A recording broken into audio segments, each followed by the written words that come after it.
जायगायाव मोनसे हादोरारि मोनसे कमिटि जाहैगोन बेखौ दुलाराय बाथौ गौथुमा नाजादों आरो बेनि ओनसोलनि नेपालाव थानाय बाथौ सिबियारि रायजो राजाफोरजों सावरायनाय जादों आरो बिथांमोना जोबोरै जोंखौ माबादों आजावदों आरो जोङो आसामनि बायदियै जोंनि बाथौ सिबिनाय खान्थिखौ आजावनो नाजागोन।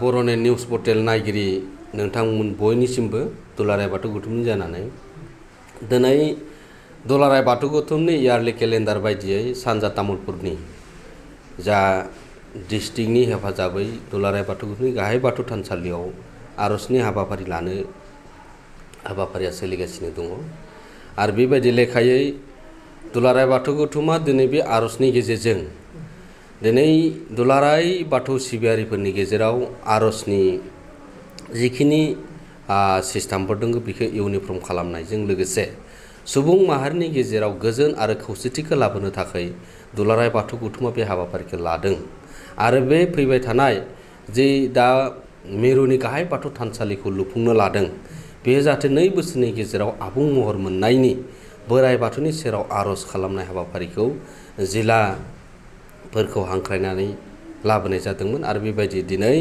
14 जिल्लाया दिनै आगान होबाय आरो 28 जिल्ला दिनै आसामाव दङ बिनिनो मोनफ्रोमबो गोथार मंगलबार सानाव बे हाबाफारिखौ रानना होनाय जादों आरो लैहोर लैहोर फैनानै बाहागो लाफैयो। दिनैबो सानजा तामुलपुर बिथांमोना 500निबो बांसिन बाथौ सिबियारि बिथांमोना आर'जनि हाबाफारियाव बाहागो लाफैदों।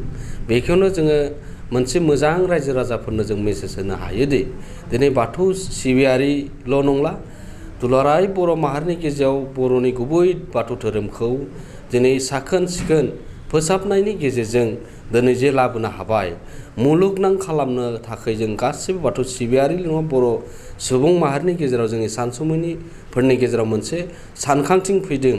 बे सानखांथिनि गेजेरजों जों बाथौ धोरोमखौ दिनै बर' समाजनि गेजेराव जों गायसनलांनांगौनि जों साफ्रोमनोबो बिबान दं होननानै जोंनिसिम फोरमायहरदों आरो बिथांमोनाबो खामानि मावबोगासिनो दङ। दिनै आसाम गभर्नमेन्ट आरो बिटिआर गभर्नमेन्टखौबो जों दिनैनि समाव साबायखर होनांगोन। मानो होनबा दिनै बाथौ सिबियारिफोरनि जिखिनि थानसालि लुफुंनाय खामानिफोरखौ बिथांमोना दिनै मावफुंनो थाखाय आखायाव लादों आरो माखासेया मावफुंजाबाय आरो मावनो थाखाय दिनै बिथांमोना आवगायगासिनो दङ। बेफोरो 2 बोसोरनि गेजेराव आबुं महर मोनगोनखौ दुलाराय बाथौ गौथुमा दिनैनि समाव आसा फारिनो हायो। दासिम बेसेबांसो आवगायखो थानसालि लुफुंनाय हाबाफारिया दिनै जोङो 3 बोसोर लादोंमोन। 3 बोसोर लादोंब्ला जोंनि सिंनि खामानिया प्राय 80% आवगायबाय। फ्लरनि जिखिनि गुबै बिथाया बेवहायनो जों हा सिङावनो गोबां थाखा फैसा खारबाय। मानो बेवहाय हा सिङावनो 8 कौटि रांनि गोनांथि दंमोन। बे 8 कौटि रांखौ जोङो बेबस्था खालामनानै जों लुनायनि सिंनि खोना फाउन्डेसना ओंखारबाय। एसे साइडथिं दङ बेबो अखा हाबाय थानाय नङामोनब्ला बेबो जागोन। मिस्ट्रिफोरा फैफिनगोन बिथांमोना एसे गावनि धोरोमारिनि खामानि थानायखाय गावस्रा थांदों आरो मिस्ट्रिफोरा साननैसोनि उनावनो फैफिनगोन। बेसेबां कौटिनि बाथौ थानसालि? बेयो 24 कौटिनिमोन दा 2 कौटिसो आरो बारिबावनो हागोन। 26 कौटिनि बे बाथौ थानसालिया जागोन आरो बेखौ भारतनि गाहाय मन्त्रि नरेन्द्र मदि बिथांखौ जोङो हांख्रायनानै बेखौ बेखेवनायनि हाबाफारि लानो होननानै सानबाय थादों आरो बेखौ जों जाफुंहोनो दुलाराय बाथौ गौथुमनि जिखिनि बाथौ सिबियारिफोर दङ बिथांमोनाबो नारा नाथा नाजानानै बेवहाय अनसुंथाइ होनो थाखाय गावबा गावै बावसोमदों। मैयाबो एगजिकिउटिभ रौपहियाव जादोंमोन। बेयावबो जोङो दुलाराय बाथौ गौथुमखौ लुफुंनो थाखाय राङारि अनसुंथाइ होनो थाखाय आवगायबोदों आरो दिनै आर'जनि गेजेरजों राङारि अनसुंथाइ होनो थाखाय बाथौ सिबियारि बिथांमोना फैदों आरो बेबायदि। दासान्दि जे नोंथांमोना जानुवारिनिफ्राय दासिमाव मंगलबार समाव आर'ज गाबनाय हाबाफारि लादों बेनि गेजेरजों माबा मोनसे सोलायनाय फैदों नामा? निस्सय सोलायनाय फैदों।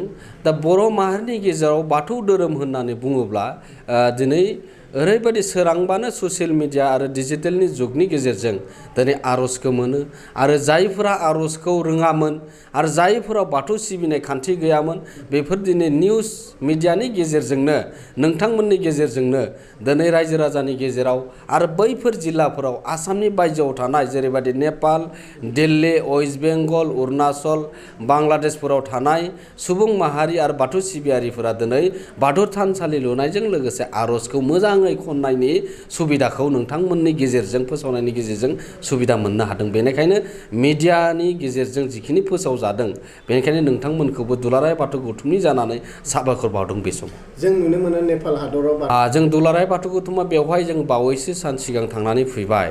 दुलाराय बाथौ गौथुमनि जेरैबायदिहाय जोङो आसामाव थानाय थानसालि बायदियै लुफुंनो थाखाय जोङो नेपाल हादोरावबो हा मोननो थाखाय जों खावलायहैदोंमोन। दा बे हाया मोननो हाबाय आरो बे हाखौ दुलाराय बाथौ गौथुमा बेयाव थांनानै थानसालि लुफुंनायनि थाखाय दुलाराय बाथौ गौथुमनिफ्राय नाजादों आरो बेखौ 2 बोसोरनि गेजेरावनो बे थानसालिखौ लुफुंगोन आरो जोंनि आसामनि बायदियै नेपालावबो बे जायगायाव मोनसे हादोरारि मोनसे कमिटि जाहैगोन। बेखौ दुलाराय बाथौ गौथुमा नाजादों आरो बेनि ओनसोलनि नेपालाव थानाय बाथौ सिबियारि रायजो राजाफोरजों सावरायनाय जादों आरो बिथांमोना जोबोरै जोंखौ माबादों आजावदों आरो जोङो आसामनि बायदियै जोंनि बाथौ सिबिनाय खान्थिखौ आजावनो नाजागोन। दुंनायाबो एखे जाहैगोन आरो बिथांमोना बुंदों गोदोनिफ्राय जों बेबायदि थानायखाय जों खेबसेलाय नङा नोंथांमोननो जों दङ होननानै बुंदों आरो बेनिखायनो दुलाराय बाथौ गौथुमा आसामाव थानाय आरो बायजोआव थानाय बाथौ सिबियारि बायदियै दुंनायखौ लाना सिबिनायखौ लानानै दिनैनि समाव डिबेटआव फैनो नागिराखै। मानो होनबा जों बाथौ सिबियारि हिसाबै जों खौसे जानानै खामानि मावनांगोन आरो बाथौ धोरोमखौ बिश्व दरबाराव जोङो जोंनि बिबानगिरिफोरनि गेजेराव गावस्रायालासिनो खामानि मावनो थाखाय दुलाराय बाथौ गौथुमा दिनैनि समाव खामानि मावदों आरो दिनै गावबा गाव बाथौ जायफोरा बुंनानै लादों बेयो बाथौआ बाथौयैनो आरो बाथौ धोरोमनि गेजेरजोंनो बिथांमोनाबो खामानि मावदों। दुलाराय बाथौ गौथुमा दिनैनि बे समाव खामानि मावदों। गोजोनथाव खौरां नोंथांमोननि थाखाय लानानै फैदों MRM मेमोरियेल हस्पिटालाव गोबां बेमार फाहामथाय होनायनि खाबु।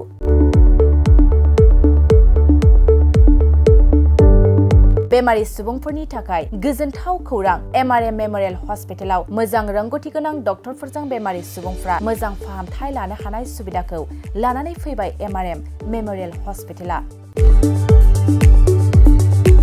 क'क्राझार सहरनि पुलिस पइन्ट आरो अमश्री हटेलनि साखाथियाव थानाय बयजोंबो मिथिसार जानाय MRM मेमोरियेल हस्पिटाला गोबां फेसिलिटिस खाबुफोर फोसावदों। MRM मेमोरियेल हस्पिटालनि फेसिलिटिफ्रानो जाबाय critical care, medicine, emergency medicine, paediatrician, pathologist, general medicine, diabetologist, OBS and gynae, cardiology, general surgeon, neurosurgery, advance laparoscopic ENT surgery department, ophthalmologist, surgical, gastroenterologist, neuropsychiatry, onco surgery department, dermatologist, orthopaedics, residential medical officer, inter facility unit, physiotherapy, radiologist, histopathological department, urologist, emergency department, CT scan, X-ray, pathology department, vaccinator department आरो MRM memorial हस्पिटालाव 24 घन्टा जेब्लाबो खुलाय थागोन। लांलाय लाबोलायनि एम्बुलेन्सनि सुबिदायाबो 24 घन्टा थागोन। गोबां मिथिनो थाखाय नैबे 9854081948 936550204